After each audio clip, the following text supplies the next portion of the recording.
Manitoba NDP form the next provincial government, we will offer universal access to free prescription birth control across the province. Nihani Fontaine, NDP MLA for St. John's, making this announcement on Sunday. We know citizens from marginalized and financially struggling communities often don't have access to birth control coverage. The promised universal coverage would be paying the cost of oral contraceptives, hormonal injections, IUDs, and the morning after pill. It can prevent teen pregnancy, it will reduce abortions, and it will reduce the reliance on social assistance as well. Paige Mason, who's a Manitoba representative of the Abortion Right Coalition of Canada, says the cost of birth control is the biggest barrier people face when trying to access these services.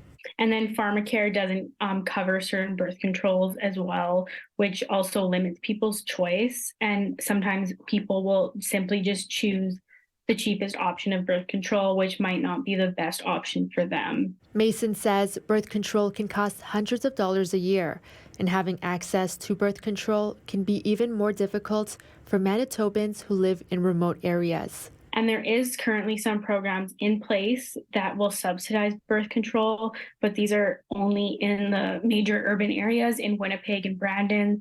So people who don't live in these areas can't take advantage of these programs. So it's really people in smaller communities who are really left out. The NDP say the cost of implementing universal coverage of contraceptives will cost $11 million annually.